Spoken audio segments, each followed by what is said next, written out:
Hello everyone and welcome back to the class. So आज की marathon class में we are going to discuss statistic. So आज के जो हमारे टॉपिक्स हैं डिस्कशन के वो रहेंगे measures of central tendency, data collection, compilation and tabulation of data and basics of statistics. ठीक है, तो इन एमसीक्यूज़ को आज हम डिस्कस करने वाले हैं, बिल्कुल बेसिक से करेंगे और हर क्वेश्चन की आपको प्रॉपर डिस्क्रिप्शन भी मिलेगी। ठीक है, तो चलिए शुरू करते हैं हम आज की क्लास को।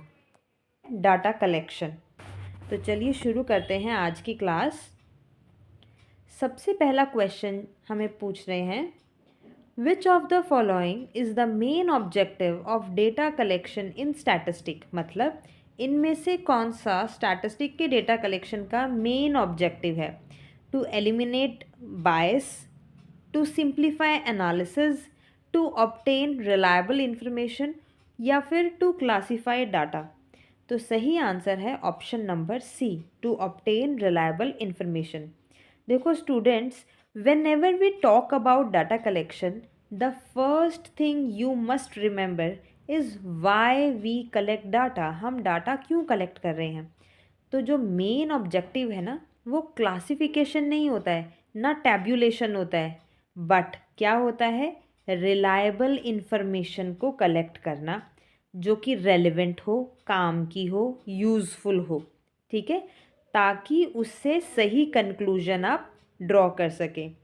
अगर डाटा खुद अनरिलायबल होगा तो आपका एनालिसिस जो है वो रॉन्ग होगा, इंटरप्रिटेशन मिसलीडिंग हो जाएगी और आपका डिसीजन मेकिंग जो है it will fail. So you need to remember, the quality of statistical results depends upon the quality of data collected. मतलब कि जैसा आपने डेटा कलेक्ट किया है वैसा ही आपका रिज़ल्ट जो है, स्टैटिस्टिकल रिज़ल्ट जो है उसकी क्या क्वालिटी है वो डिसाइड करेगा। ठीक है, तो चलिए अब क्वेश्चन नंबर 2 की तरफ। इसमें आपको पूछ रहे हैं, data collected by investigator for the first time for a specific purpose is known as what. मतलब जब इन्वेस्टिगेटर डेटा को कलेक्ट करता है पहली बार किसी स्पेसिफिक पर्पस से, तब उसे क्या कहा जाता है? Secondary data, official data, primary data या पब्लिश डेटा। तो सही आंसर है प्राइमरी डेटा। देखो, प्राइमरी डेटा का मतलब होता है कि ये जो इन्फॉर्मेशन है ये आप पहली बार कलेक्ट कर रहे हैं, इन्वेस्टिगेटर खुद पर्सनली वो कलेक्ट करता है और वो किसी स्पेसिफिक पर्पस के लिए कलेक्ट हुआ गया डेटा है। ठीक है, for example surveys, interviews, questionnaires. तो होता क्या है ना, जो प्राइमरी डाटा होता है ना हमारा, वो ओरिजिनल होता है, रिलायबल ज़्यादा होता है, कॉस्टली तो होता है और टाइम कंज्यूमिंग तो होता है, पर रिलायबिलिटी जो है उस डाटा की बढ़ जाती है। सो आपने क्या याद रखना है, अगर फर्स्ट टाइम और ओन एफर्ट से आप इंफॉर्मेशन को कलेक्ट कर रहे हो तो वो प्राइमरी डाटा रहेगी। ठीक है, क्वेश्चन नंबर 3। इसमें आपको पूछ रहे हैं, which method of data collection is most suitable for confidential and sensitive issues. मतलब जब आपके पास आता है एक ऐसा मुद्दा जिसमें कॉन्फिडेंशियलिटी और सेंसिटिविटी होती है, गोपनीयता बनाए रखने की ज़रूरत होती है, तो कौन सा मेथड जो है वो सबसे ज़्यादा सूटेबल रहता है? Direct personal investigation, indirect oral investigation, mailed questionnaire या मैकेनिकल ऑब्जर्वेशन। तो सही आंसर है option number B, indirect oral investigation. देखो, ये मेथड तब यूज़ किया जाता है जब रिस्पोंडेंट अनविलिंग होते हैं, टॉपिक सेंसिटिव होता है और डायरेक्ट कांटेक्ट पॉसिबल नहीं हो पाता।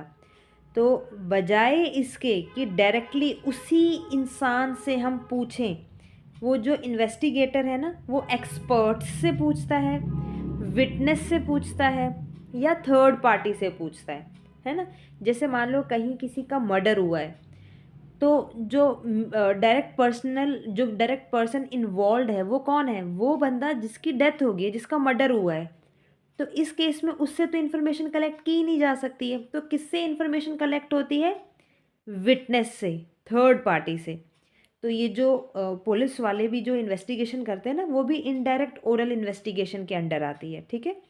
क्योंकि इस केस में क्या होता है कि जो रिस्पोंडेंट होता है उससे इन्फॉर्मेशन नहीं मिल सकती है, सेंसिटिव टॉपिक होता है और डायरेक्ट कांटेक्ट उस बंदे से पॉसिबल नहीं हो पाता। तो ऐसी सिचुएशन में हम इनडायरेक्ट ओरल इन्वेस्टिगेशन को प्रेफर करते हैं।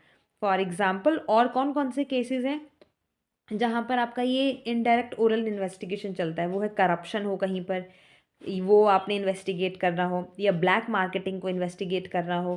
तो जो बंदा करप्शन कर रहा है वो उससे थोड़ी आप जा कर पूछोगे, आपने तहकीकात करनी है तो आप थर्ड पार्टी से ही पूछोगे ना, जो विटनेस होंगे, एक्सपर्ट्स होंगे, उन्हीं से पूछोगे, है ना। तो इन केसेस में आपका इनडायरेक्ट ओरल इन्वेस्टिगेशन चलता है। ओके, नाउ क्वेश्चन नंबर 4, इसमें आपको पूछ रहे हैं census method of data collection means. Census का मतलब आपको पूछ रहे हैं data collected from selected units, data collected indirectly, complete enumeration of all units, या पार्शियल इन्वेस्टिगेशन। क्या मतलब होता है सेंसस मेथड का? तो देखो, सबसे पहले आपको ये पता होना चाहिए कि सेंसस मेथड का मतलब क्या होता है। Census method means data collected from each and every unit of the population. मतलब पूरी पॉपुलेशन में हर एक यूनिट को जब इन्वेस्टिगेट किया जाता है, उसको काउंट किया जाता है, तब वो सेंसस मेथड के अंडर आते हैं, ठीक है। सेंसस मेथड में जितनी भी पॉपुलेशन में जितनी भी यूनिट्स हैं उन सब को कलेक्ट, वहाँ डेटा को जो है वहाँ उन सब से कलेक्ट किया जाता है। फॉर एग्ज़ाम्पल पॉपुलेशन सेंसस या एग्रीकल्चरल सेंसस, जनगणना। हाँ, जनगणना में भी यही होता है ना, हर एक इंसान की गिनती की जाती है। तो सेंसस क्या होता है? हाईली एक्यूरेट होता है, क्योंकि हर घर जाके हर एक इंसान को काउंट किया जाता है, कितने घर में कितने मेंबर्स रह रहे हैं, कितने मेल्स हैं, फीमेल्स हैं, एडल्ट हैं, चिल्ड्रन हैं, सब चीज़ों की रिकॉर्डिंग की जाती है। तो ये हाईली एक्यूरेट होता है और वेरी कॉस्टली होता है, क्योंकि आपने पर्सनली हर जगह पे पहुंचना होता है, टाइम कंज्यूमिंग भी होता है, ठीक है। So this is the reason census method is not suitable for large population. So correct answer your here is complete enumeration of all unit. हर एक यूनिट का complete जो है वो डेटा कलेक्शन किया जाता है हर एक यूनिट से, ठीक है। नाउ क्वेश्चन नंबर 5, इसमें आपको स्टेटमेंट्स दी हुई हैं। आपको बोला है consider the following statement regarding primary data. Primary data से रिलेटेड स्टेटमेंट दी हैं। सबसे पहले आपको क्या दिया है स्टेटमेंट? पहली स्टेटमेंट में बोल रहे हैं it is original in nature.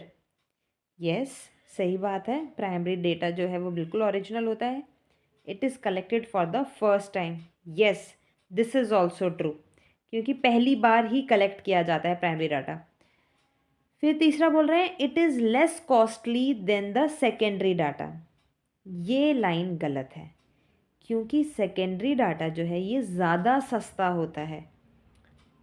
Primary data तो बहुत महंगा होता है, क्योंकि जैसे सेंसस भी मैंने आपको बताया, सेंसस भी एक प्राइमरी डाटा है। हमने हर घर जाके एक एक यूनिट को काउंट करना होता है, पर्सनली इन्फॉर्मेशन कलेक्ट करके लेकर आनी होती है। तो प्राइमरी डाटा इसलिए ज़्यादा महंगा होता है। तो आपकी statement 1 and 2 is correct, 1 and 2 are correct, statement number 3 is wrong. So आपका जो सही ऑप्शन बनता है वो बनता है option number A, 1 and 2 only, ठीक है। This is the correct answer. Now question number 6, अब आपको स्टेटमेंट दी है अबाउट सेकेंडरी डाटा। तो पहली स्टेटमेंट है it is already collected by someone else. Yes, this is true. Secondary data जो होता है वो ऑलरेडी कलेक्टेड होता है, प्राइमरी डाटा से ही इन्फॉर्मेशन निकालते हैं हम लोग। फिर it is generally economical. Yes, this is also true, क्योंकि रेडीमेड सेकेंड हैंड डाटा आप यूज़ कर रहे हो। इट इज़ ऑलवेज एक्यूरेट, यहाँ पर रॉन्ग हो गया, क्योंकि ये वर्ड यूज़ किया इन्होंने ऑलवेज। हर बार एक्यूरेट कैसे हो सकता है? मान लो अगर प्राइमरी डाटा ही गलत इकट्ठा किया हुआ फिर क्या करोगे आप? तो फिर तो सेकेंडरी डाटा जो है वो भी गलत हुआ, क्योंकि आपने गलत इन्फॉर्मेशन से फैक्ट्स निकाले कंक्लूजन ड्रॉ करने के लिए, तो आपका जो रिज़ल्ट है वो भी फॉल्स आएगा, है ना। So accuracy depends on source, purpose and method used earlier in primary data. तो अगर ये सब चीज़ें प्राइमरी में ध्यान नहीं रखा गया होगा तो सेकेंडरी भी आपका ऑटोमेटिकली रॉन्ग हो जाएगा, ठीक है। तो सही आंसर आपके सिर्फ 2 ही स्टेटमेंट है, 1 and 2। Again option A is the correct answer. Okay, ये आपने हमेशा याद रखना है कि जो सेकेंडरी डाटा है वो चीप तो है पर रिस्की है। Okay, now we have assertion reasons.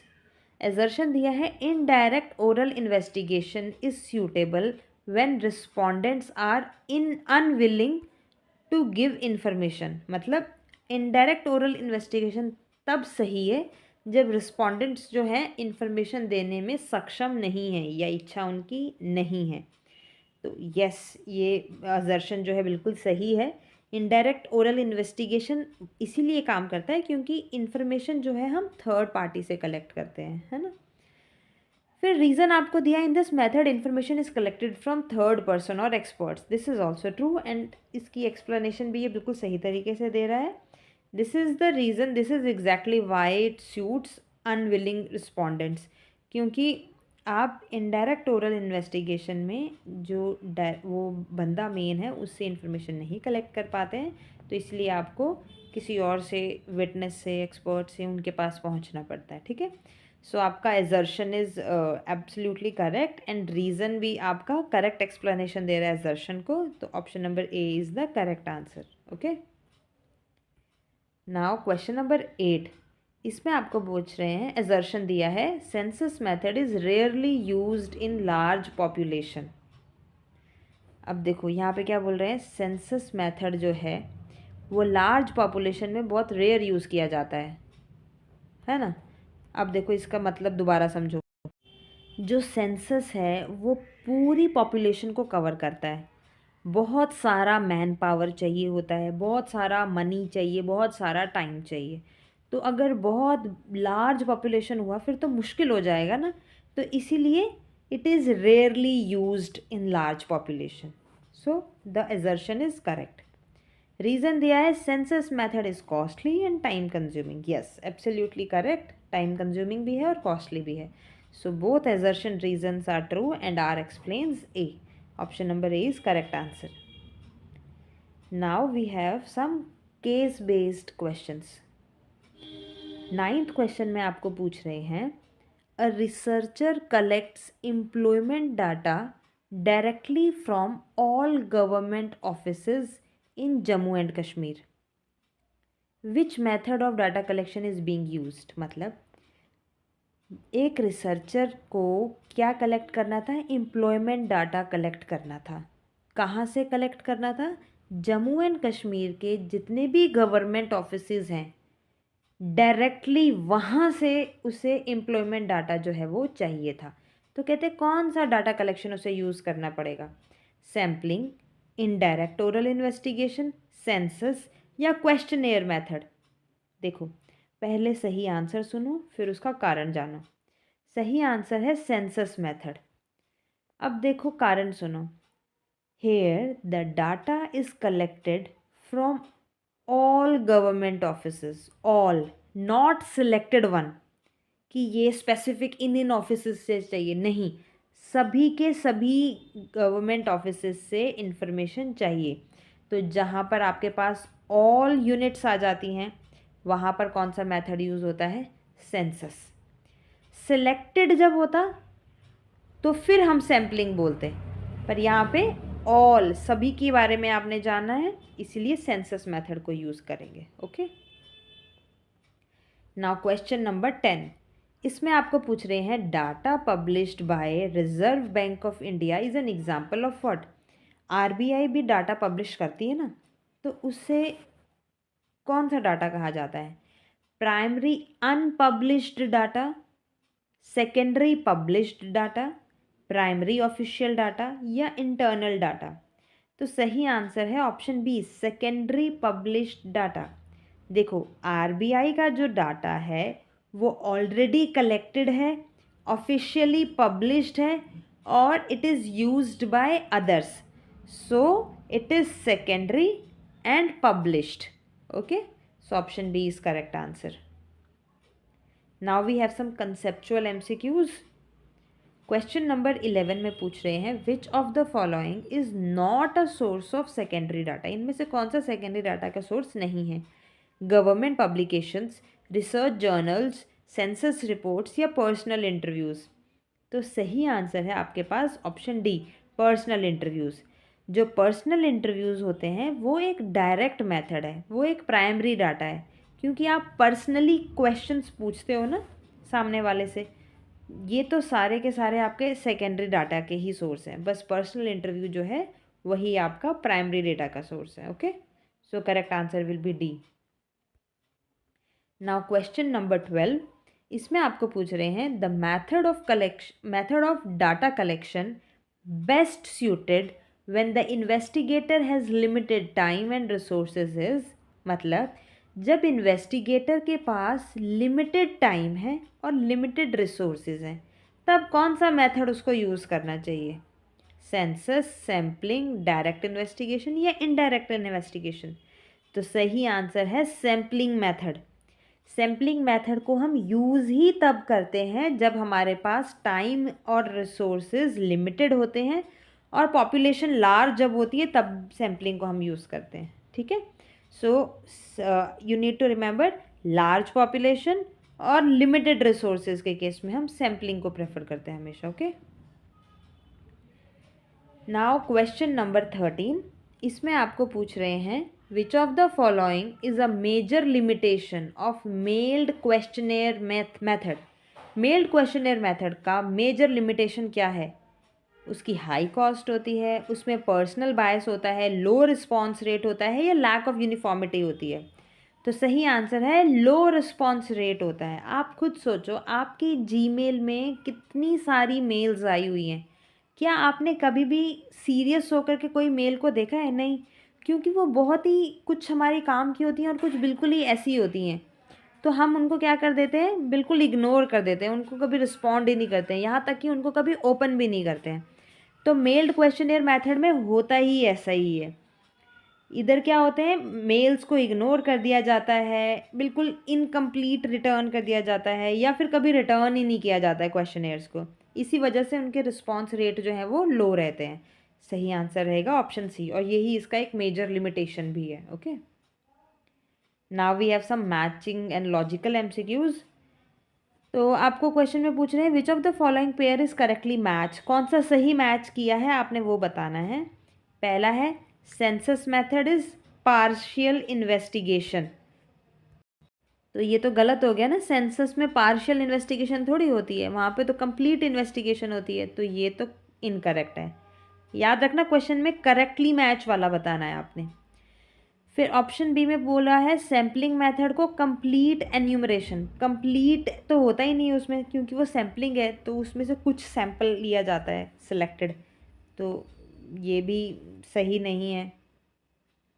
फिर बोला है primary data is first hand data, yes this is true, primary जो है वो फर्स्ट हैंड डाटा होता है, तो सही आंसर है ऑप्शन नंबर सी। डी को भी एक बार पढ़ लेते हैं, original data secondary data is original data, तो ये तो गलत हो गया, सेकेंडरी डाटा ओरिजिनल नहीं सेकेंड हैंड डाटा होता है। ठीक है, सही आंसर हमारा रहेगा option number C. Now question 15, इसमें आपको पूछ रहे हैं mechanical observation method is mainly used for collecting data related to, मतलब जो मैकेनिकल ऑब्जर्वेशन मेथड है वो किस तरह के डेटा को कलेक्ट करने में यूज़ किया जाता है? Economic behaviour, human opinions, physical phenomena या सोशल एटीट्यूड्स? तो सही आंसर है option number C, physical phenomena. देखो जो मैकेनिकल ऑब्जर्वेशन है it uses machines and instrument, it is used for rainfall, temperature, production units, so we don't need any opinion और emotion, तो सही आंसर रहेगा आपका फिजिकल फिनोमिना, बाकी सब ऑप्शन जो हैं ये गलत है।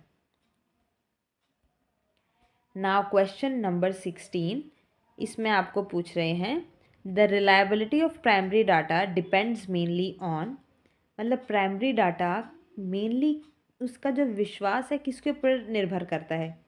मेथड ऑफ टैब्यूलेशन, इन्वेस्टिगेटर की स्किल और उसकी ऑनेस्टी, पब्लिकेशन के सोर्स या नेचर ऑफ क्लासिफिकेशन? तो सही आंसर है ऑप्शन बी, इन्वेस्टिगेटर की स्किल एंड ऑनेस्टी, क्योंकि primary data ultimately who is going to collect that? An investigator. अब वो इन्वेस्टिगेटर उस काम को करने में कितना स्किल्ड है, कितनी नॉलेज है उसको ट्रेनिंग है कि नहीं है, ऑनेस्टली वो काम करता भी है कि नहीं करता है, कौन से मेथड्स वो यूज़ करता है, उसी पर निर्भर करेगा ना कि आपका डाटा जो है वो कैसा रहेगा। अगर आपका इन्वेस्टिगेटर गलत है तो आपका डाटा भी जो है वो गलत आएगा, ठीक है। तो मेनली वो इन्हीं चीज़ों के ऊपर निर्भर करता है। सही आंसर ऑप्शन बी है आपका। नाउ 17th क्वेश्चन, इसमें आपको पूछ रहे हैं which method of data collection involves maximum investigator bias, मतलब इनमें से कौन से में इन्वेस्टिगेटर का बायसनेस जो है वो सबसे ज़्यादा होता है। Direct personal investigation, census method, mechanical observation या सेकेंडरी डाटा मेथड। तो सही आंसर है आपका डायरेक्ट पर्सनल इन्वेस्टिगेशन। देखो यहाँ पे इन्वेस्टिगेटर जो है वो डायरेक्टली इंटरेक्ट कर रहा है। अब उसने डायरेक्टली क्या बात बोली, क्या इन्वेस्टिगेट किया और वो बाहर आकर के क्या बता रहा है वो तो हमें पता ही नहीं है ना। अब हमें क्या पता कि उसने जब सीधा रिस्पोंडेंट से बात की थी, इन्फॉर्मेंट से बात की थी इन्वेस्टिगेटर ने, उसने क्या बोला और वो बाहर आकर के पब्लिक को क्या बता रहा है। तो यहाँ पे बायसनेस के चांसेस सबसे ज़्यादा हैं।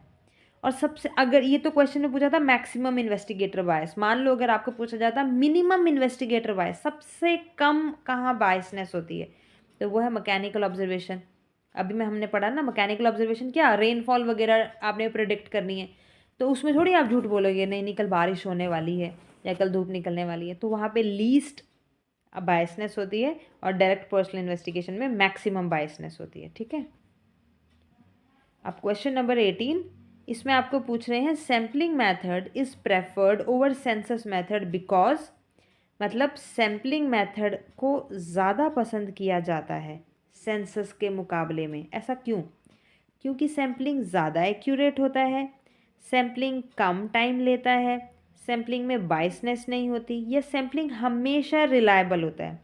तो सही आंसर है सैम्पलिंग में टाइम कम लगता है, टाइम बचाता है और खर्चे बचाता है। एक्यूरेसी की बात नहीं है, सैम्पलिंग गलत भी हो सकती है।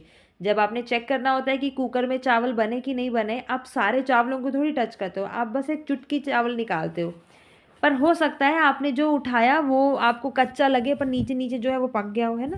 तो एक्यूरेसी सैम्पलिंग में हमेशा सही नहीं होती है। Accuracy depends on sample quality, आपने जो सैंपल लिया उसी हिसाब से आप निर्भर करता है सब चीज़ें, रिजल्ट्स जो हैं, ठीक है। तो फिलहाल सैम्पलिंग को इसलिए पसंद किया जाता है क्योंकि टाइम कंज्यूमिंग कम होता है, कम टाइम लगता है, ठीक है। नाउ क्वेश्चन 19, इसमें आपको पूछ रहे हैं which of the following factors should be considered before collecting data. अगर आपने डाटा कलेक्ट करना है तो किन किन चीज़ों को आप ध्यान में रखोगे। ऑब्जेक्टिव ऑफ इंक्वायरी, आपकी इंक्वायरी का मकसद क्या है, डाटा कैसा होगा, नेचर क्या है, रिसोर्सेज अवेलेबल होंगे कि नहीं होंगे, या ऑल ऑफ द अबव। तो देखो ऑल ऑफ द अबव, क्योंकि यही सब सारी चीज़ें तो हम लोगों ने ध्यान में रखनी होती है ना। Before collecting the data we must be considering the objective, nature and resources. It will help to ignore any leads to failure. So option number D is the correct answer. So now we are on the last question. इसमें पूछ रहे हैं in statistical investigation incorrect data collection leads to what. Statistical investigation में अगर data गलत collect कर दिया आपने, इनकरेक्ट कलेक्ट कर दिया, तो क्या होगा, रिजल्ट्स एक्यूरेट आएंगे, कंक्लूजन्स मिसलीडिंग होंगी, क्लासिफिकेशन बेहतर हो जाएगी, या टैबुलेशन इम्प्रूव्ड हो जाएगा। तो सही आंसर तो आपका ऑप्शन नंबर बी है, मिसलीडिंग कंक्लूजन। रॉन्ग डाटा मतलब रॉन्ग एनालिसिस मतलब wrong conclusion. So garbage in garbage out याद रखना है आपने। जितना आपने इन्वेस्टिगेशन के दौरान गलतियां की उतना ही आपका रिजल्ट जब बनेगा उस वक्त आपको वो रिजल्ट जो है सारे मिसलीडिंग मिलेंगे, ठीक है। सो ये था हमारा पहला टॉपिक। अब हम शिफ्ट करते हैं अपने दूसरे टॉपिक की तरफ। नेक्स्ट टॉपिक हमारा है मेजर्स ऑफ सेंट्रल टेंडेंसी, ठीक है। तो चलिए शुरू करते हैं। क्वेश्चन नंबर 1 में आपको बोल रहे हैं if the arithmetic mean of 12 observation is 18 what is the sum of observation. मतलब आपको ये पूछ रहे हैं कि 12 ऑब्जर्वेशन का जो मीन है वो 18 है, तो आपने उनका सम बताना है। तो ज़रा मैं आप लोगों को लिख के बताती हूँ, ध्यान से देखना। अर्थमेटिक मीन का फॉर्मूला होता है सिग्मा एक्स अपॉन एन, है ना। तो यहाँ मीन जो है वो आपको पहले से दिया हुआ है 18, और ये भी बताया हुआ है ऑब्जर्वेशंस कितनी हैं, एन हमारे पास दिया हुआ है 12। तो आपको सम निकालना है, यानी कि सिग्मा एक्स निकालना है। तो आपने इन दोनों को मल्टीप्लाई कर लेना है। मल्टीप्लाई करने पर 18 को 12 से मल्टीप्लाई करने पर आंसर आता है 216। तो ये सिंपल मल्टीप्लिकेशन बेस्ड क्वेश्चन था। तो सही आंसर 216 ऑप्शन नंबर बी में आ रहा है। तो ऑप्शन बी आपका करेक्ट आंसर है। ठीक है। तो एफए एग्ज़ाम में ना डायरेक्ट फार्मूला भी यूज़ हो जाते हैं कई बार क्वेश्चन। तो ये बाकी नंबर ट्रैप्स के लिए थे। सही आंसर आपके पास 216 है। आपको फार्मूलाज याद होने चाहिए इस टॉपिक के लिए। ठीक है। अब बढ़ते हैं हम अगले क्वेश्चन की तरफ। क्वेश्चन नंबर 2, एक सेकेंड। क्वेश्चन नंबर 2 में आपको क्या बोल रहे हैं, mean of first 30 natural number. आपको पहले 30 नेचुरल नंबर का मीन निकालना है। तो देखो, पहले आपको फॉर्मूलाज सारे पता होने चाहिए कि पहले n नेचुरल नंबर का मीन क्या होता है। फॉर्मूला याद होगा तो आपने बहुत जल्दी जल्दी ये आंसर्स निकल जाएंगे। तो पहले n नेचुरल नंबर का मीन आपके पास होता है n+1 अपॉन 2। तो यहाँ पर आपको कितने नेचुरल नंबर दिए हुए हैं, 30 दिए हैं। तो ये हो जाएगा 30 + 1 अपॉन 2। तो ये 31/2 का आंसर जो होता है वो होता है 15.5। तो सही आंसर रहेगा आपके पास ऑप्शन नंबर सी। सो ये फार्मूला बेस्ड क्वेश्चन मैं दोबारा कह रही हूँ, क्वेश्चन एग्ज़ाम में ये बड़े रिपीट होते हैं। तो फार्मूलाज आपने हैंडी रखने हैं। मैं इन सभी मीन के फार्मूलाज़ की एक शॉर्ट या आप लोगों को पीडीएफ जो है ये प्रोवाइड करवा दूँगी। नोट्स रिटन जितने भी हैं वो सारे आपको फेसबुक पेज पे अवेलेबल होंगे, वहाँ पर मिल जाएंगे। तो फार्मूलाज़ इनकी जितनी भी चीट शीट रहेगी ये सारी आपको वहाँ से मिल सकती है। ठीक है। नाउ क्वेश्चन नंबर 3, इसमें आपको पूछ रहे हैं which measure of central tendency is most affected by extreme values. Question में आपका मतलब क्या है कि सेंट्रल टेंडेंसी जो है वो आपने ये बताना है कि मेजर्स ऑफ सेंट्रल टेंडेंसी में से एक्सट्रीम वैल्यूज़ सबसे ज़्यादा किसको अफेक्ट करती हैं, अर्थमेटिक मीन को, मीडियन को, मोड को या ज्योमेट्रिक मीन को। तो देखो, सही आंसर है आपके पास अर्थमेटिक मीन। अब इसका मतलब समझिए। देखो, मीन का मतलब होता है सभी वैल्यूज़ का एवरेज। इसीलिए अगर एक वैल्यू बहुत ज़्यादा हाई या बहुत ज़्यादा लो हो जाए तो जो आपका मीन है वो डिस्टॉर्ट हो जाता है। मीडियन जो है वो एक पोजिशनल है और मोड जो है वो फ्रीक्वेंसी पे डिपेंड करता है। इसीलिए मीन सबसे ज़्यादा अफेक्ट होता है। तो सही आंसर आपका अर्थमेटिक मीन रहेगा। ठीक है। नाउ क्वेश्चन नंबर 4, इसमें आपको पूछ रहे हैं कि इफ़ द मीडियन इज़ 25 तो विच of the following must be true. मतलब आपको बताया है कि मीडियन 25 है, इन स्टेटमेंट में से सही क्या है कि mean is always equals to 25, कि मीडियन 25 है तो मीन भी 25 होगा, या half of the observation are less और इक्वल टू 25। मतलब जो ऑब्जर्वेशंस होंगी ना, आधे से ज़्यादा या तो 25 होंगी या 25 से कम होंगी, मोड भी 25 होगा, या फिर सारी ऑब्जर्वेशन जो है वो 25 के आसपास वाली होंगी। तो देखो, अगर आपका मीडियन 25 है तो इसका मतलब ये होता है कि जितनी भी ऑब्जर्वेशंस होंगी ना, वो सारी ऑब्जर्वेशंस या तो 25 के बराबर की होंगी या 25 से कम की होंगी। क्यों? क्योंकि मीडियन का मतलब होता है मिडल वैल्यू। तो इसका रूल क्या होता है कि 50% ऑब्जर्वेशंस जो होती हैं वो मीडियन से छोटी होती हैं या मीडियन के जैसी ही होती हैं, इक्वल, और 50% ऑब्जर्वेशन मीडियन या बड़ी उनसे इक्वल होती हैं। ठीक है। तो मीन या मोड का कोई फिक्स्ड रिलेशन नहीं होता है। ओके। तो सही आंसर आपके पास ऑप्शन नंबर बी रहेगा। Now question number 5, fifth question में आपको बोल रहे हैं in a moderately skewed distribution the relationship among mean, median and mode is. आपने बताना है मीन, मीडियन और मोड का रिलेशन। तो कार्ल पियर्सन का एम्पेरिकल रिलेशन है, वो क्या कहता है, वो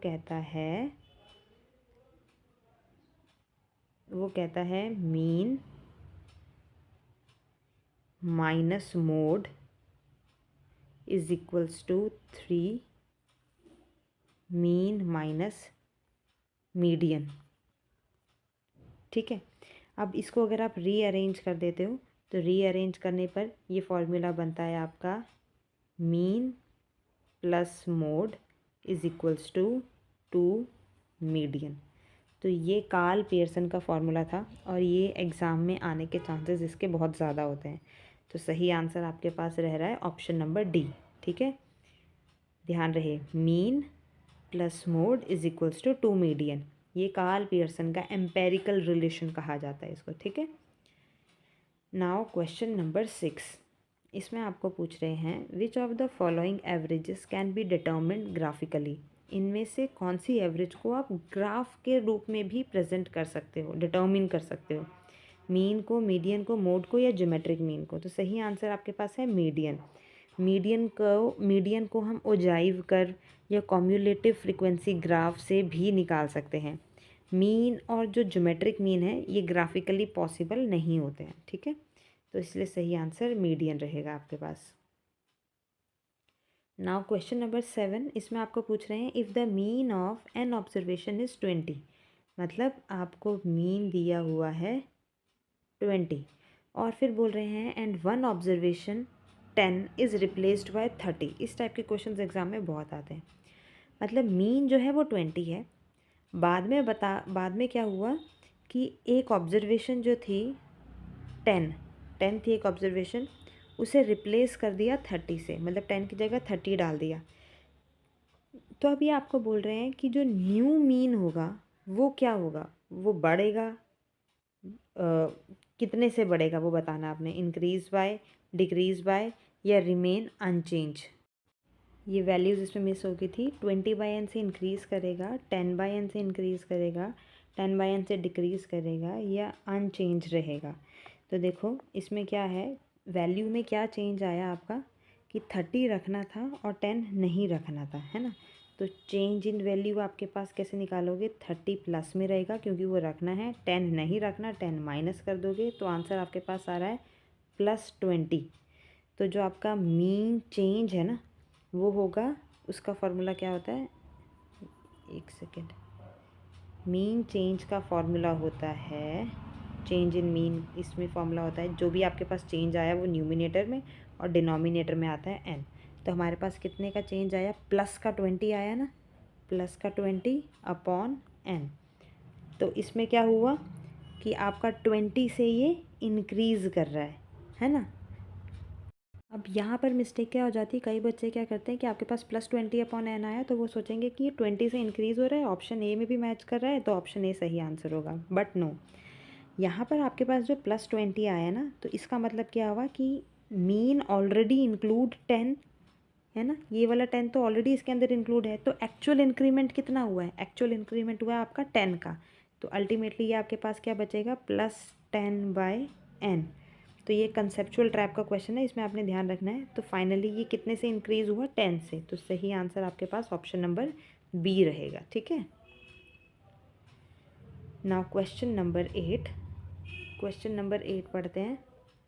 8th क्वेश्चन में बोल रहे हैं the sum of deviation of observation from their arithmetic mean is always, जो डेविएशंस का सम है ना वो मीन के कंपैरिजन में कैसा होता है, मिनिमम, ज़ीरो, पॉजिटिव या नेगेटिव। तो सही आंसर है ज़ीरो। अर्थमेटिक मीन का सबसे बड़ी प्रॉपर्टी जो है ना वो यही होती है कि जब आप न्यूमेरिकल सॉल्व करते हैं ना तो वहाँ पर आप जब कैलकुलेट करते हैं x माइनस बार, ये जब हम ये निकालते हैं ना डेविएशंस जिसे हम कहते हैं, जब इसका टोटल करते हैं तो इसका टोटल आपके पास हमेशा ज़ीरो आता है। ठीक है, नाउ क्वेश्चन नंबर 9 में आपको पूछ रहे हैं which of the following statement is not true regarding the median. Median के पॉइंट ऑफ व्यू से आपने बताना है इनमें से कौन सी स्टेटमेंट जो है वो सही नहीं है।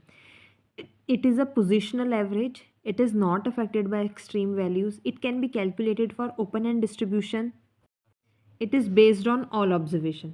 तो सही आंसर है option number D, it is based on all observation. अब इसका रीज़न समझिए आप क्यों। मीडियन एक पोजिशनल एवरेज है जहाँ एक्सट्रीम वैल्यूज़ जो हैं बिल्कुल भी वो मीडियन जो है उससे अफेक्ट नहीं होता है। ओपन एंड क्लासेस में भी मीडियन जो है वो पॉसिबल है, आप उसमें भी कैलकुलेट कर सकते हो मीडियन। ठीक है, लेकिन सारी की सारी जो बाकी की ऑब्जर्वेशंस है ना ये बाकियों को यूज़ नहीं करता है। ठीक है, तो सही आंसर आपका ऑप्शन नंबर डी रहेगा। Now question number 10, now question 10 में आपको पूछ रहे हैं 5 ऑब्जर्वेशन का मीन आपको दिया हुआ है, ऑलरेडी 12 है। 4 ऑब्जर्वेशंस आपको गिवन है 10, 12, 14 एंड 16। आपने 5th ऑब्जर्वेशन निकालनी है। न्यूमेरिकल बेस्ड क्वेश्चन है, ऐसे क्वेश्चन एग्जाम में आने के चांसेस ज़्यादा हैं, इसलिए आपने फॉर्मूलाज मैंने आपको कहा कि आपको याद रखना है। तो सबसे पहले हम फाइंड आउट करेंगे टोटल सम। टोटल सम कैसे निकालेंगे? हमारे पास टोटल ऑब्जर्वेशन कितनी है? 5 है, और मीन कितना है उन 5 ऑब्जर्वेशन का? 12। तो हमारे पास टोटल सम जो है वो कितना आ गया? 12 5 ज़ार 60। और अब जो हमें वैल्यूज़ गिवन है वो वैल्यू जो 10, 12, 14, 16, 4 वैल्यूज़ हमें गिवन है, 5th हमने निकालनी है। तो आप इन चारों का सम निकाल देंगे। 10, 12, 14 और 16 चारों को प्लस करके आंसर हमारे पास आता है 52।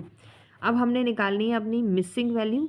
तो मिसिंग वैल्यू कैलकुलेट के लिए टोटल सम में से आप गिवन वैल्यूज़ को माइनस कर दोगे, जो भी आंसर बचेगा 8, ये आपका आंसर है। ठीक है, मिसिंग वैल्यू ये है, तो 8 आता है ऑप्शन नंबर ए में। तो A is the correct answer. Okay, now question number 11। Question 11 में आपको पूछ रहे हैं in a perfectly symmetrical distribution which of the following is correct. आपने इनमें से करेक्ट बताना है कौन सा option. Mean is more than median, median is more than mode, या मोड बड़ा फिर मीडियन फिर मीन, या तीनों बराबर, या mean plus mode is equals to 2 median. देखो यहाँ पर क्या है? परफेक्टली सिमेट्रिकल डिस्ट्रीब्यूशन है। तो सिमेट्रिकल कर्व में सेंटर सेम होता है, नो स्क्यूनेस होती है। ये डायरेक्ट थ्योरी क्वेश्चन है, तो सही आंसर जो है आपका रहेगा ऑप्शन नंबर सी। याद रखना, कहीं इसमें ऑप्शन डी मत क्लिक कर आ जाना ये सोच के कि एम्पिरिकल रिलेशन का क्वेश्चन है ये। ठीक है, आपने ये चीज़ ध्यान रखनी है कि ये परफेक्टली सिमेट्रिकल डिस्ट्रीब्यूशन की बात कर रहे थे। So question option C is the correct answer. Okay, now 12th question, which average is most suitable for qualitative data. Qualitative data के लिए मोस्ट सूटेबल एवरेज कौन सा होगा? मीन, मीडियन, मोड या हार्मोनिक मीन? तो सही आंसर है आपके पास option C, mode. Qualitative data में जेंडर, कलर, कैटेगरी ये सब चीज़ें होती हैं, तो मोड होता है मोस्ट फ्रीक्वेंट कैटेगरी, और मीन एंड मीडियन में ये सब चीज़ें जो है वो अप्लाई नहीं होती है। तो इसलिए क्वालिटेटिव डेटा के लिए mode is the correct option. 13th question, if the arithmetic mean is greater than the median. अगर आपके पास मीन ग्रेटर देन मीडियन है तो आपको पूछना है डिस्ट्रीब्यूशन कैसी होगी? Symmetrical, negatively skewed, positively skewed, या फिर यूनिफॉर्म? तो सही आंसर है mean is more than median के केस में जो आपके पास डिस्ट्रीब्यूशन होती है वो होती है पॉजिटिवली स्क्यूड। ठीक है, राइट साइड वाली टेल लंबी होती है अगर, तो पॉजिटिव स्क्यूडनेस दिखाती है। तो रिलेशन हमारा क्या बनता है? मीन मोर देन मीडियन मोर देन मोड। ठीक है, ये रिलेशन बनता है। Now question number 14th question में आपको पूछ रहे हैं mode of a distribution is, mode क्या होता है? Middle value, most frequent occurring value, average of extreme values, या एवरेज डेविएशन मिनिमम वैल्यू? तो सही आंसर है option number B, the most frequent occurring value. Mode मतलब वो वैल्यू जो सबसे ज़्यादा बार अकर करे। सिंपल बट ट्रिकी डिस्ट्रैक्टर्स दिए जाते हैं क्वेश्चन में, तो ये भी आपने ध्यान रखना है।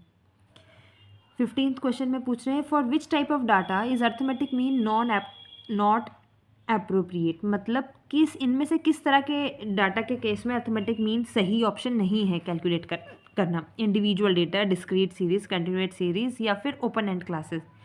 तो सही आंसर है open end classes. Open end class में जो क्लास मिड पॉइंट है वो होता ही नहीं है, तो मीन कैलकुलेट नहीं हो पाएगा। ठीक है, मीडियन एंड मोड पॉसिबल होता है, ओपन एंड क्लासेस में वो कैलकुलेट किया जा सकता है। नाउ क्वेश्चन नंबर 16, इसमें आपको पूछा है कि अगर मीन जो है फ्रीक्वेंसी डिस्ट्रीब्यूशन के केस में 50 है और टोटल फ्रीक्वेंसी 100 है तो टोटल क्या होगा? सिंपल आपको फॉर्मूला अगेन मैं कह रही हूँ पता होना चाहिए। फ्रीक्वेंसी डिस्ट्रीब्यूशन के केस में मीन का फॉर्मूला होता है sigma F x upon sigma F. तो आपको मीन दिया हुआ है sigma F x sigma F दिया हुआ है, आपने फाइंड आउट करना है सिग्मा एफ एक्स। तो वो कैसे आएगा? इन दोनों को मल्टीप्लाई करके। तो 50 और 100 को मल्टीप्लाई कर देंगे। हमारे पास आंसर आ जाएगा 5000। तो option number B is the correct answer. ठीक है। नाउ 17th क्वेश्चन, इसमें आपको पूछ रहे हैं which of the following measures can have more than one value in distribution. इनमें से कौन से केसेस में मोर देन वन वैल्यू आ सकती है, मीन, मीडियन, मोड या क्वार्टाइल। तो सही आंसर है ऑप्शन सी, मोड। मोड जो है बाय मॉडल, मल्टी मॉडल भी हो सकता है। मीन और मीडियन की हमेशा सिंगल वैल्यू आती है। 16th क्वेश्चन में, if all the observation in data set are increase by 5 the mean will. मतलब आपको जितनी भी ऑब्जर्वेशंस दी हुई हैं, आपको जितनी भी ऑब्जर्वेशन दे रखी हैं, अगर उन सारी ऑब्जर्वेशन में आप 5-5 सबको इंक्रीज़ कर देते हो तो मीन पे क्या असर पड़ेगा, सेम रहेगा, 5 से इंक्रीज़ हो जाएगा, इंक्रीज़ बाय लेस देन 5 या इंक्रीज़ बाय मोर देन 5। तो सही आंसर है, अगर हर ऑब्जर्वेशन +5 हो रही है तो आपका जो आंसर है, जो मीन है, वो भी इंक्रीज़ हो जाएगा 5 से। ठीक है, डायरेक्ट फार्मूला बेस्ड प्रॉपर्टी लगेगी इसमें। नाउ क्वेश्चन 19, इसमें पूछ रहे हैं मीन जो है वो 30 है। अगर हर ऑब्जर्वेशन को हम अब की बार मल्टीप्लाई कर रहे हैं 2 से, तो आंसर पे क्या इम्पैक्ट पड़ेगा, आपने ये बताना है। ठीक है, मीन आपको ऑलरेडी गिवन है 30 है। अगर हर किसी को 2 से मल्टीप्लाई कर रहे हो तो वो 2 टाइम्स हो जाएगा, दुगना हो जाएगा, इंटू 2 कर दो 60। Option C is the correct answer. ठीक है, मल्टीप्लिकेशन में आपने टोटल से मल्टीप्लाई कर देना है, तब आंसर आ जाएगा आपके पास। नाउ द लास्ट क्वेश्चन, आपको पूछ रहे हैं which of the following averages satisfy the condition that sum of squared deviation is minimum. क्या मतलब, आपको ये बोल रहे हैं कि इनमें से किसके केस में ऐसा होता है कि जो स्क्वायर्ड डेविएशन होता है, जब उसका हम सम करते हैं तो उसका आंसर जो है वो मिनिमम आता है, कम से कम। मीडियन, मोड, अर्थमेटिक मीन या ज्योमेट्रिक मीन। तो सही आंसर है option C, arithmetic mean. Arithmetic mean की ये स्पेशल प्रॉपर्टी होती है। ठीक है, जो स्क्वायर डेविएशंस, जो डेविएशंस का स्क्वायर होता है उसका सम करने पे जो वो सम आता है, टोटल आता है, वो मिनिमम होता है। ठीक है, सो ये थे आज के क्वेश्चंस 20। अब ये टॉपिक हमारा फिनिश हुआ, अब हम नए टॉपिक पे स्विच करते हैं। नेक्स्ट टॉपिक हमारा है compilation and tabulation of data. Question 1 में आपको पूछ रहे हैं compilation of data refers to, मतलब कंपाइलेशन ऑफ डाटा का मतलब क्या होता है, collection of data, editing and classification of data, presentation of data in diagrams या इंटरप्रिटेशन ऑफ डाटा। तो देखो सही आंसर है option number B, editing and classification of data. अब ज़रा इसका मतलब समझो। देखो, compilation of data does not mean collecting data. सिर्फ डाटा को कलेक्ट कर देने का मतलब ये नहीं कि आपने डाटा कंपाइल कर दिया। डाटा तो ऑलरेडी कलेक्टेड है ना। कंपाइलेशन जो है it is started after the data is collected. आपने डाटा कलेक्ट कर लिया, उसके बाद आप कंपाइल करना शुरू करोगे।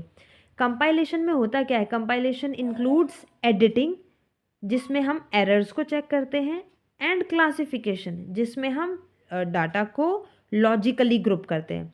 सो correct answer is editing and classification of data, option number B. आपने याद रखना है compilation is equals to from raw data to meaningful data, इसे हम कंपाइलेशन कहते हैं। ठीक है, नाउ क्वेश्चन नंबर 2, इसमें आपको पूछ रहे हैं the process of arranging raw data into logical and systematic form is called. जैसे देखो हमने फर्स्ट में भी पढ़ा, तो ये सेकंड वाला बिल्कुल एमसीक्यू उसी से रिलेटेड है।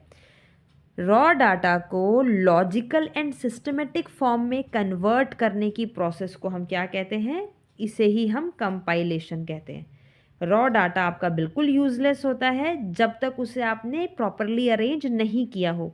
The process that converts raw data scattered figures into systematic and logical form is known as compilation.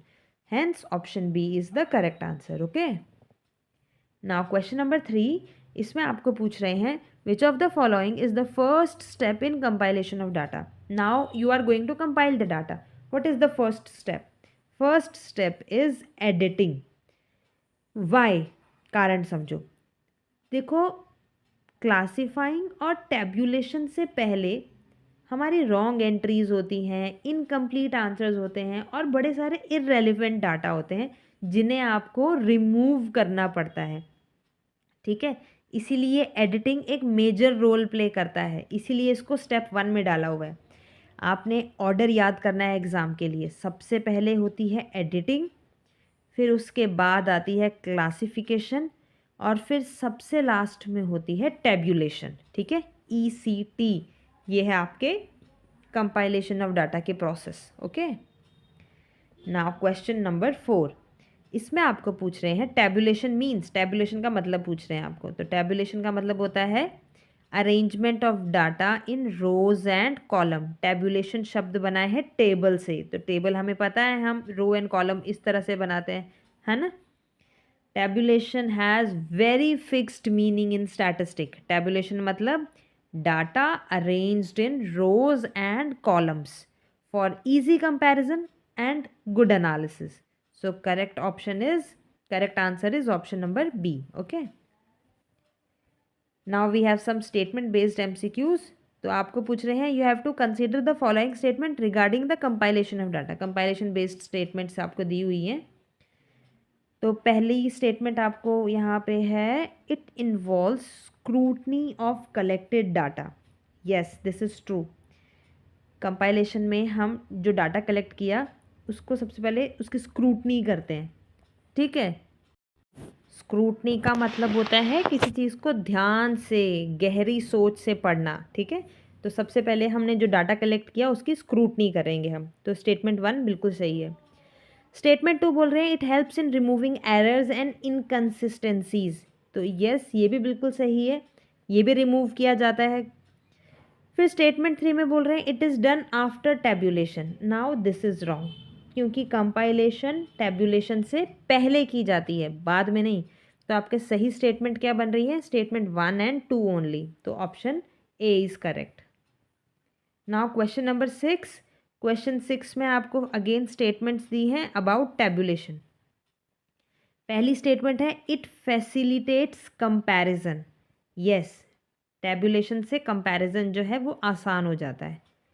It saves space. Yes, this is true.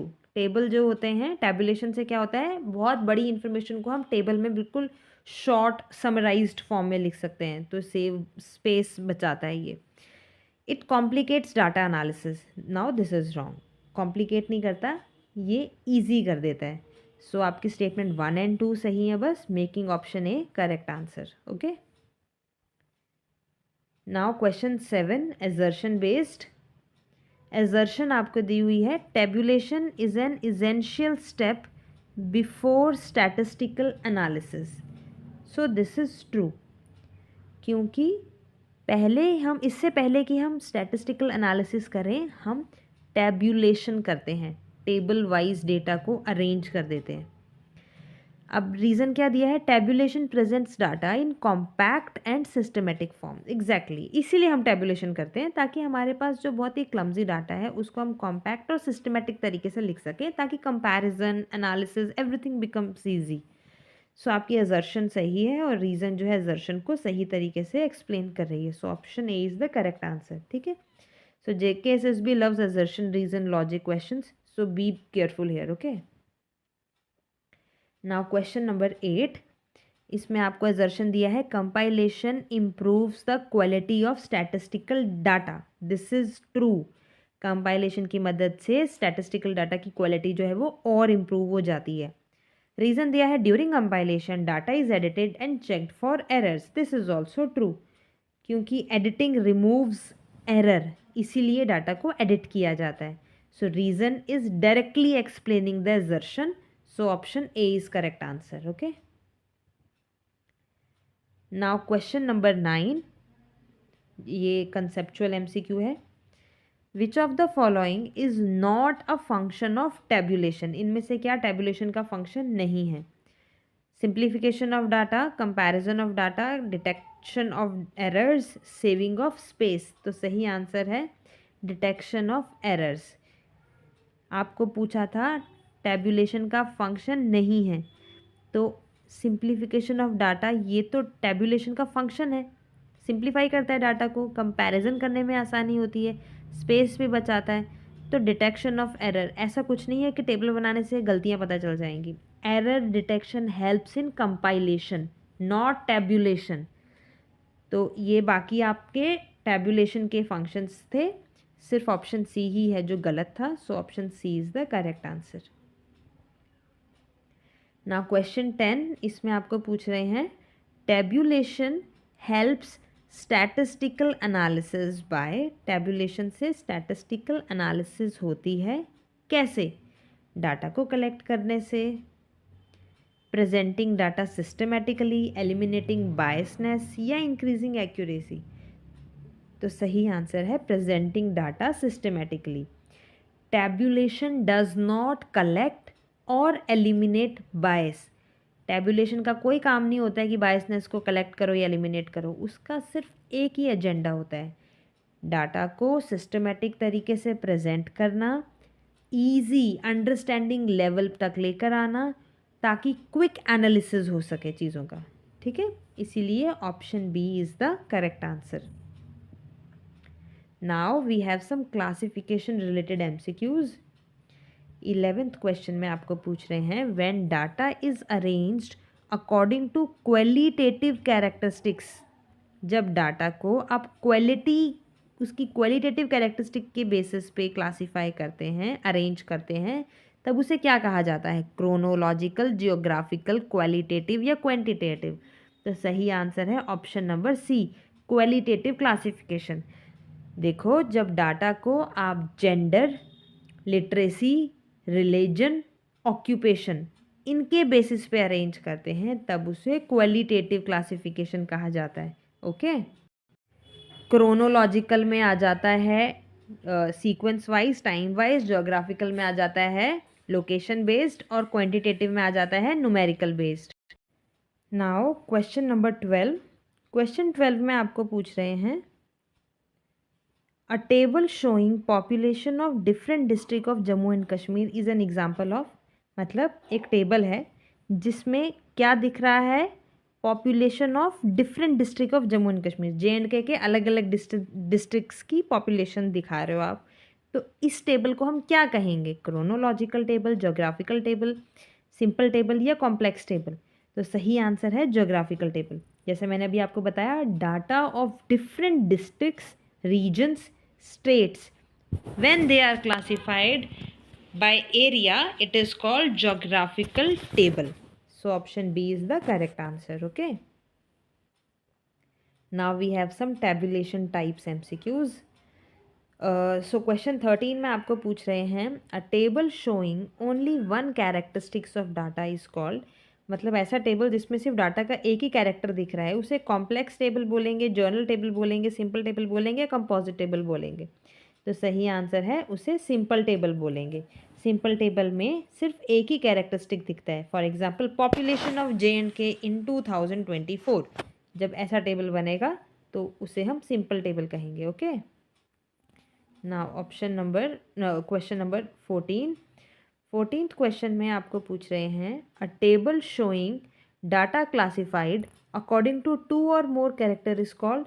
जब आप 2 या 2 से ज़्यादा कैरेक्टर्स को बेसिस पे डाटा को क्लासीफाई करते हो, शो करते हो, तब उसे कौन सा टेबल कहा जाता है? Simple table, general table, complex table या primary table?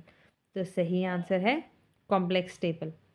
When table shows age, gender, literacy together, तब हम उसे कॉम्प्लेक्स टेबल का नाम देते हैं। ओके, मोर देन 2 और मोर देन 2 कैरेक्टर जब वहाँ पे रिप्रेजेंट होते हैं, तब कॉम्प्लेक्स टेबल होता है। Okay, now question number 15th question में आपको पूछ रहे हैं which of the following is an essential part of statistical table. Statistical table का इजेंशियल पार्ट कौन सा है? Questionnaire, source note, interview schedule या सैम्पलिंग फ्रेम? तो सही आंसर है ऑप्शन बी, सोर्स नोट। देखो, टेबल के इजेंशियल पार्ट्स कौन से होते हैं? Title, caption, stub, body, footnote and source note. ठीक है, TCS, BFS, ये एक्रोनियम है आपने टेबल को याद रखने के लिए। ठीक है, पार्ट्स ऑफ टेबल को याद रखने के लिए TCS, BFS, title, caption, stub, body, footnote, source note. ठीक है, ये 6 एसेंशियल पार्ट होते हैं। सो जो सोर्स नोट होता है, it shows from where the data is taken. Source जो है वो बताता है। Okay, now question number 16। Question 16 में आपको पूछ रहे हैं the heading written at the top of statistical table explaining its content is called as what. मतलब जो टेबल के टॉप पे हेडिंग लिखी हुई होती है ना, जो उसके कंटेंट को एक्सप्लेन करती है, उसे क्या कहा जाता है? कैप्शन, स्टब, बॉडी या फुटनोट? तो सही आंसर है कैप्शन। जैसे हम अपने इंस्टाग्राम में भी कैप्शन डालते हैं, हेडिंग डालते हैं ना हम लोग की, इमेज क्या बनाए, इमेज हमने फ़ोटो क्या डाली है उसका कैप्शन लिखते हैं उस पे बेस। उसी तरह से ये वाला कैप्शन भी है। Caption is the heading at the top of columns. So it is very common MCQ in JKSSP, ये पूछ ही लिया जाता है। Now question number 17। इसमें आपको पूछ रहे हैं the leftmost column of statistical table showing row heading is called. मतलब लेफ्ट कॉलम जो होता है ना, लेफ्ट कॉलम स्टैटिस्टिकल टेबल का जो रो की हेडिंग को सिग्निफाई करता है, उसे क्या कहा जाता है? कैप्शन, स्टब, हेड नोट या बॉडी? सही आंसर है स्टब। स्टब जो होता है वो लेफ्ट मोस्ट कॉलम वहाँ होता है और रो की हेडिंग बताता है। ठीक है। Now question number 18। 18th question में आपको पूछ रहे हैं footnotes in a table are use to. Footnotes किस लिए यूज होते हैं? एक्सप्लेनिंग स्पेशल पॉइंट्स, टोटल दिखाने के लिए, कंक्लूजन प्रेजेंट करने के लिए या डाटा क्लासीफाई करने के लिए? तो सही आंसर है एक्सप्लेनिंग स्पेशल पॉइंट। देखो footnotes are used when some figures need clarification, exceptions are present. So in that cases footnotes जो हैं वो मेंशन किए जाते हैं। ओके। Now question 19। इसमें आपको पूछ रहे हैं tabulation is done after compilation. पहले कंपाइलेशन करते हैं फिर टैब्यूलेशन करते हैं, क्यों? Compilation requires table, compilation table से बनता है इसलिए। टैब्यूलेशन कंपाइल्ड डाटा को सिंप्लीफाई करता है, कंपाइलेशन टैब्यूलेशन पे डिपेंड करती है, टैब्यूलेशन कलेक्शन की एक्यूरेसी को चेक करती है इसलिए। तो सही आंसर है टैब्यूलेशन कंपाइल्ड डाटा को सिंप्लीफाई कर देती है और बिल्कुल सही तरीके से प्रेजेंट कर देती है, इसीलिए option B is the correct answer. Now question 20, last question of this class. Incorrect compilation of data will primarily affect what. अगर हमने डाटा कंपाइल गलत किया है तो उस पर किस पे असर वो सबसे ज़्यादा पड़ेगा? डाटा कलेक्शन पे, टैब्यूलेशन एनालिसिस पे, सोर्स ऑफ डाटा पे, ऑब्जेक्टिव ऑफ इंक्वायरी पे? तो सही आंसर है tabulation analysis, tabulation and analysis पे। Wrong compilation means wrong tables, wrong analysis and wrong conclusion. ठीक है। So option B is the correct answer. Okay. So अब आपने लास्ट में एक फाइनल एग्जाम समरी में आपको देती हूँ, that is very important. Compilation मतलब एडिटिंग प्लस क्लासिफिकेशन। टैब्यूलेशन मतलब रोज प्लस कॉलम्स। एडिटिंग पहले आती है, टैब्यूलेशन बाद में आती है। सिंपल टेबल में 1 कैरेक्टर दिखता है, कॉम्प्लेक्स टेबल में 2 और मोर देन दैट। ठीक है। All right. तो now let's move to our new topic. अब हम डिस्कस करेंगे बेसिक्स ऑफ स्टैटिस्टिक के क्वेश्चंस को। ठीक है। Let's begin. क्वेश्चन नंबर 1 आपको बोल रहा है statistic is said to be plural in nature because. मतलब स्टैटिस्टिक को प्लूरल कहा जाता है नेचर में, क्यों? क्योंकि ये डील करता है न्यूमेरिकल फैक्ट्स के साथ, इसलिए प्लूरल बोलते हैं, या फिर ये हमेशा एवरेजेस में रिजल्ट्स को रिप्रेजेंट करता है इसलिए प्लूरल बोलते हैं, या फिर ये फैक्ट्स को एग्रीगेट करके रिप्रेजेंट करता है इसलिए प्लूरल बोलते हैं, या ये एक मास फिनोमिना के लिए यूज़ किया जाता है इसीलिए इसे प्लूरल बोलते हैं। तो देखिए सही आंसर है option number C, it represents aggregates of fact. मतलब statistic is plural in nature meaning it does not refer to a single figure. एक सिंगल फिगर के बारे में स्टैटिस्टिक में नहीं बात की जाती है, ये एक ग्रुप के बारे में बात करता है, इसलिए इसे प्लूरल कहा जाता है।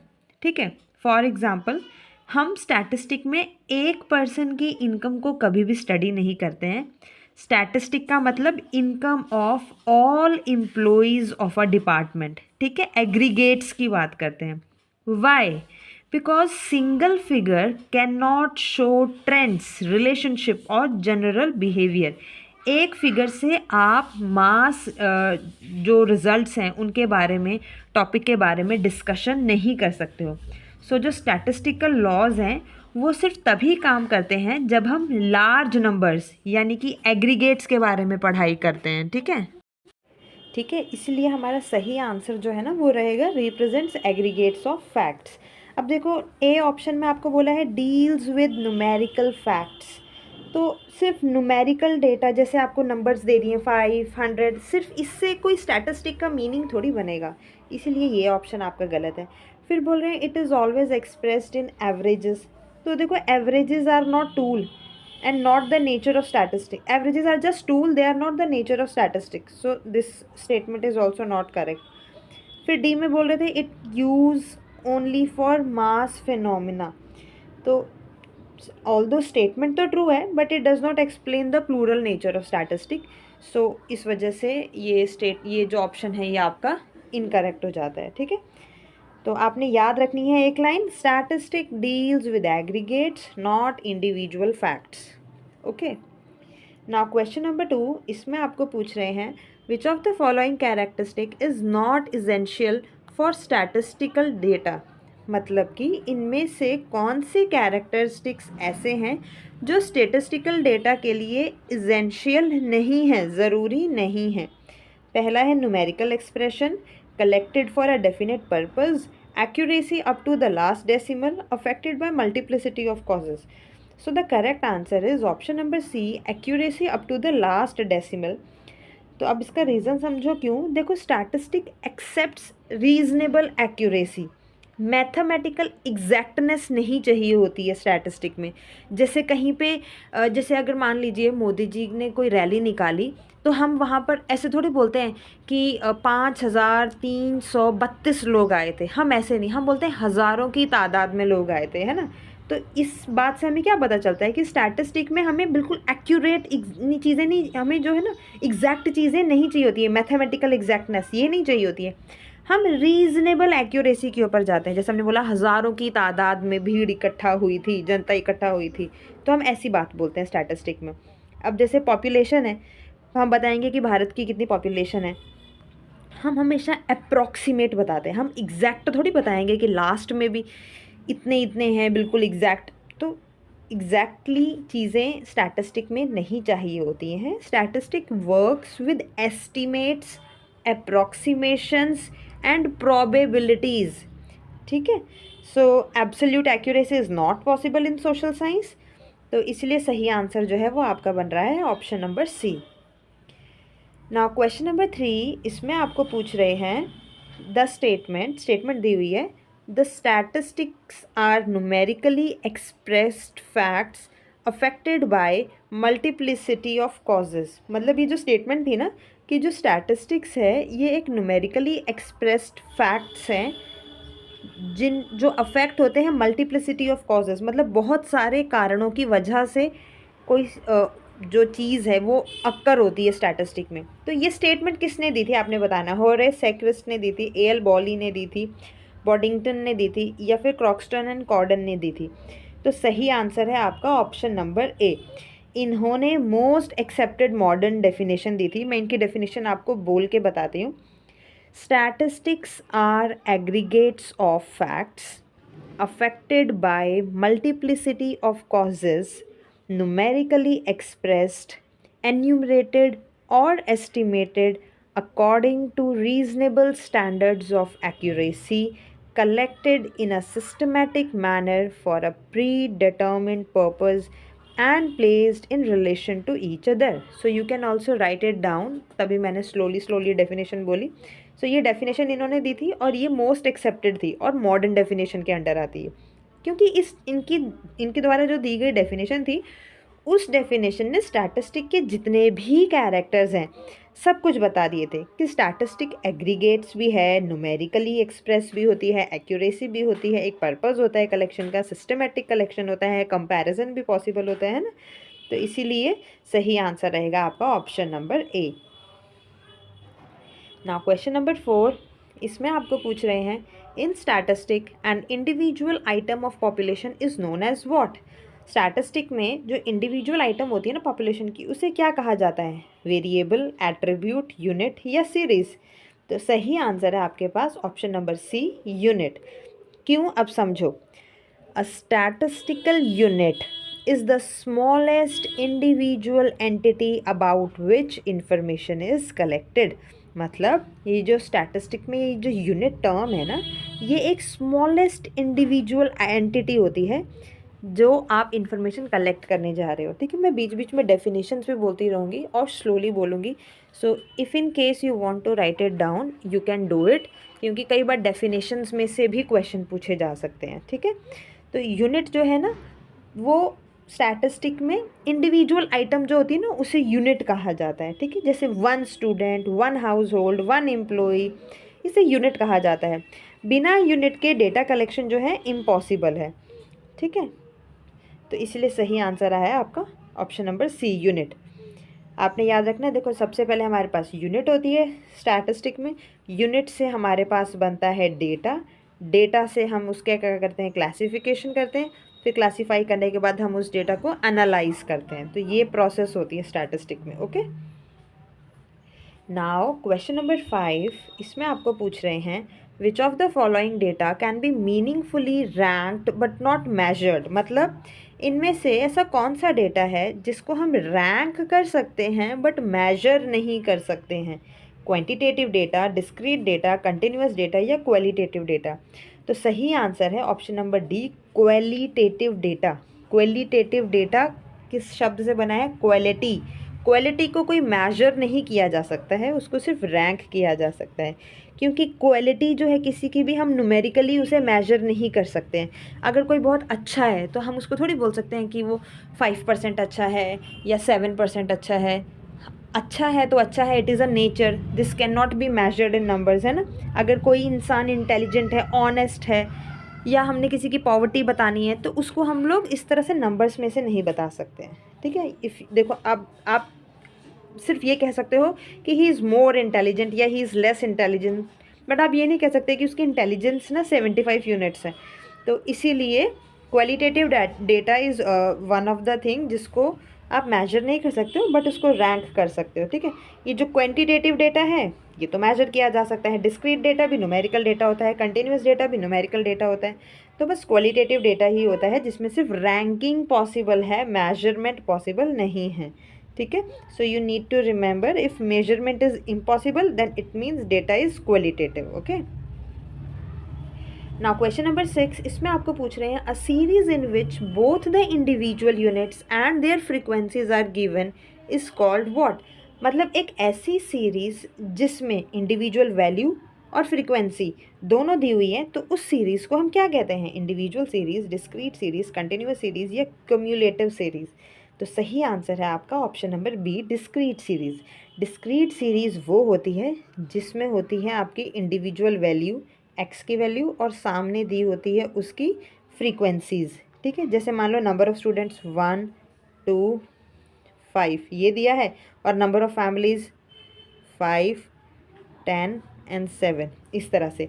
तो both value and frequency both are clearly visible, तो इससे हम कहते हैं डिस्क्रीट सीरीज़। ठीक है, इंडिविजुअल सीरीज़ सही आंसर नहीं है आपके पास, क्योंकि यहाँ सिर्फ वैल्यूज़ दी होती हैं, फ्रीक्वेंसी नहीं दी होती। कंटिन्यूअस सीरीज़ भी सही ऑप्शन नहीं है, क्योंकि इसमें क्लास इंटरवल यूज़ होते हैं।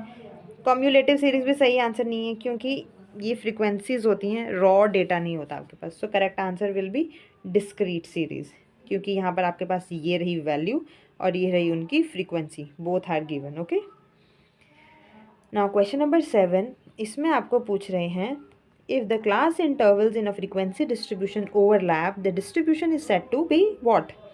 मतलब अगर एक फ्रीक्वेंसी डिस्ट्रीब्यूशन में जो क्लास इंटरवल्स हैं वो ओवरलैप कर रही हैं, तो ऐसी डिस्ट्रीब्यूशन को हम क्या कहते हैं?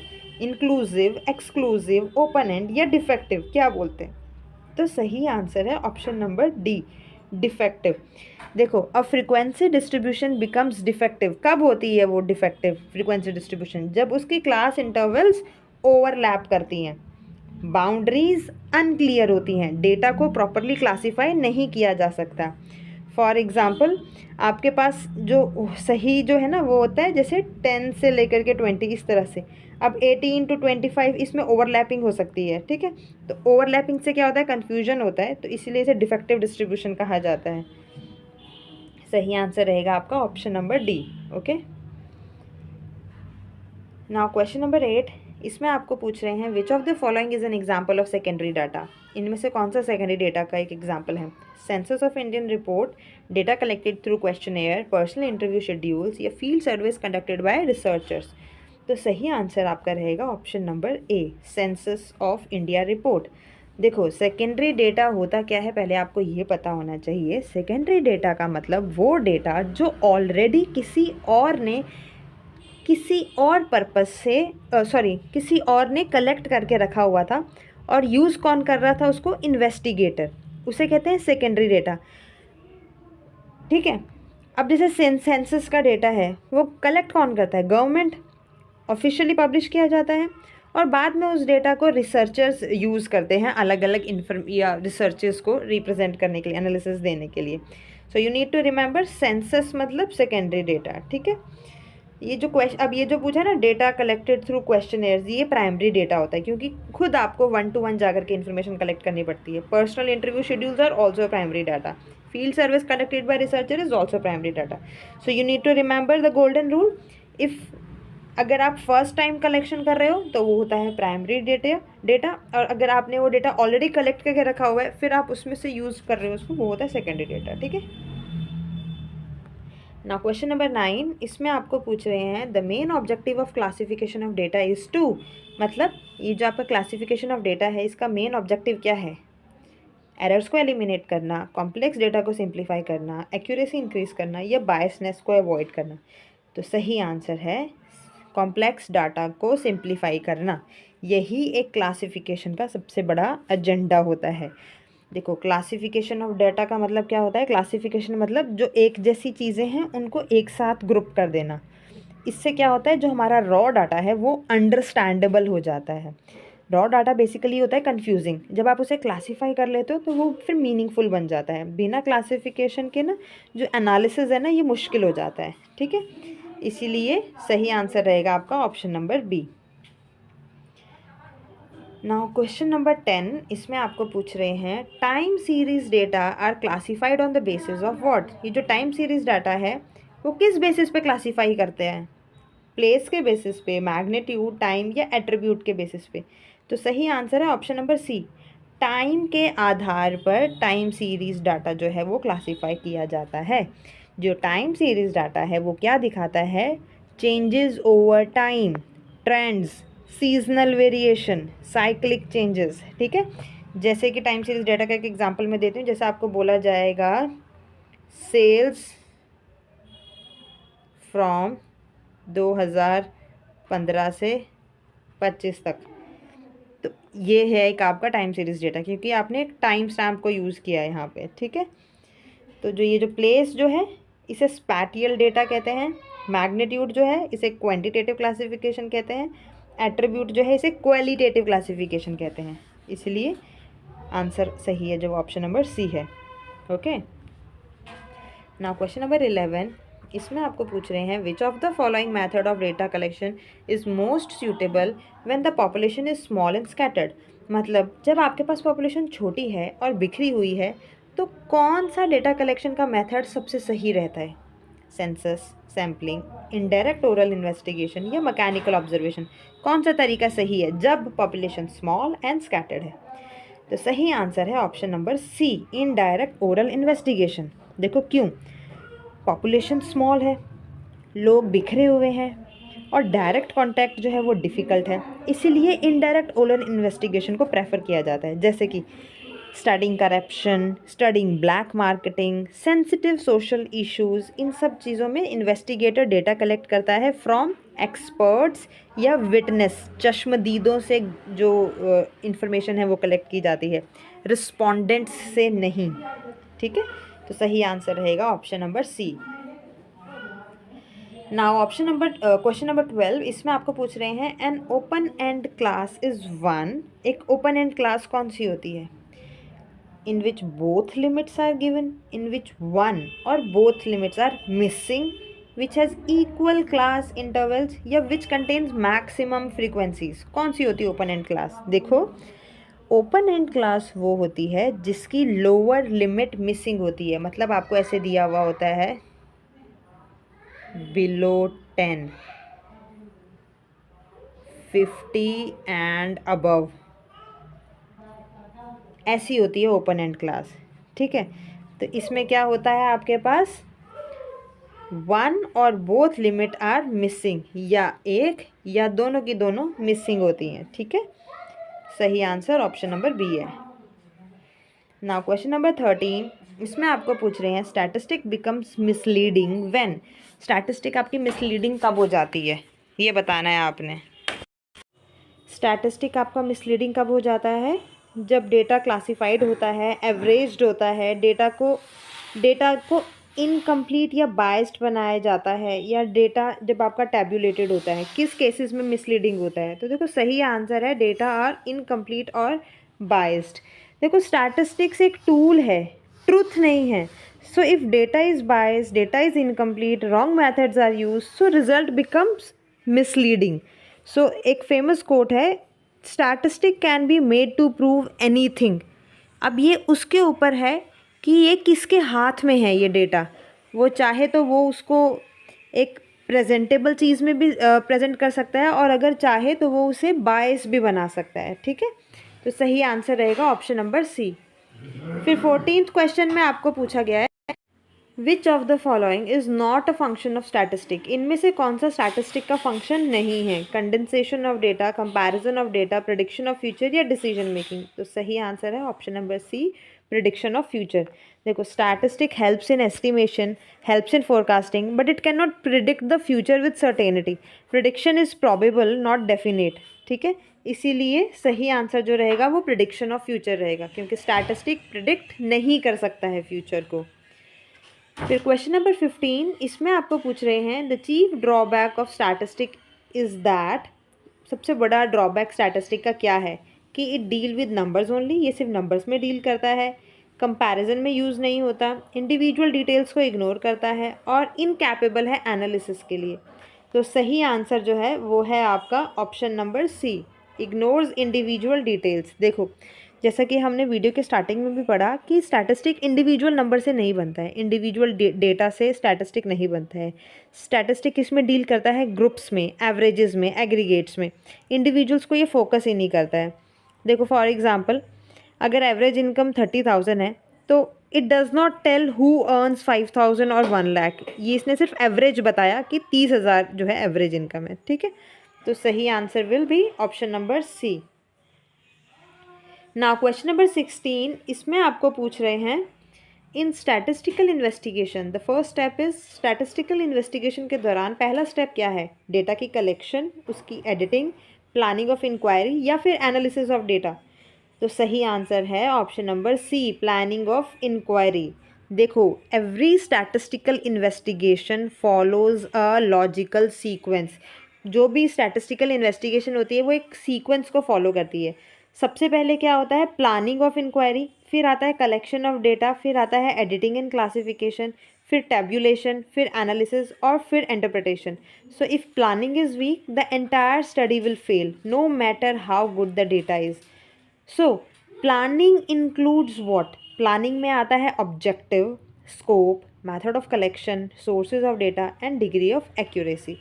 सो the first step in any statistical investigation will be planning of inquiry. जो आपने इंक्वायरी करनी है उसको प्लान करना एडवांस में।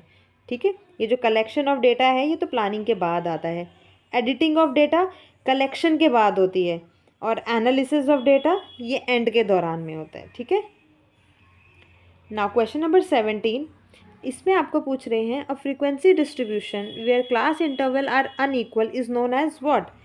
एक ऐसी फ्रीक्वेंसी डिस्ट्रीब्यूशन जिसमें क्लास इंटरवल अनइक्वल होते हैं उसे क्या कहा जाता है? Regular distribution, irregular distribution, symmetrical distribution, या स्क्यूड डिस्ट्रीब्यूशन। तो सही आंसर है option number B, irregular distribution. अब देखो, जब आपकी क्लास इंटरवल्स अनइक्वल होती हैं, जो आपकी डिस्ट्रीब्यूशन है वो इर्रेगुलर हो जाएगी। फॉर एग्जांपल आपकी क्लास डिस्ट्रीब्यूशन है 0 to 10, फिर 10 to 25 और फिर उसके बाद 25 to 40। तो देखो आपके डिस्ट्रीब्यूशन सारी अनइक्वल है, इसके अंदर 10 का गैप है, इसके अंदर 15 का है, इसके अंदर फिर डिफरेंट हो गया। तो ये अलग अलग गैप्स की वजह से आपके जो अलग अलग क्लास विड्थ हैं, उस वजह से आपका जो डेटा है वो इरेगुलर बन जाता है। अगर क्लास की जो विड्थ है वो इक्वल रहती है तो आपके पास जो डेटा होता है वो आता है रेगुलर। ठीक है, सो आपने याद रखना है इक्वल क्लास विड्थ मतलब रेगुलर और अनइक्वल क्लास विड्थ मतलब इरेगुलर। ठीक है, तो सही आंसर रहेगा option number B. Now question number 18, इसमें आपको पूछ रहे हैं which of the following statements best explains the limitation of statistic. मतलब इनमें से कौन सी स्टेटमेंट स्टैटिस्टिक की लिमिटेशंस को सही तरीके से एक्सप्लेन करती है। सबसे पहला है statistic deals with mass data only, statistic can not handle qualitative data, statistic gives exact results, या स्टैटिस्टिक्स अवॉइड एस्टिमेशन। तो सही आंसर जो है वो है आपका option number A, statistic deals with mass data only. देखो statistic laws work only when large number exist, individual errors cancel out. जैसा हमने पहले भी डिस्कस बहुत बार कर लिया, स्टैटिस्टिक के लॉज हमेशा कलेक्शन में ही काम करते हैं, इंडिविजुअलिटी में काम नहीं करते हैं।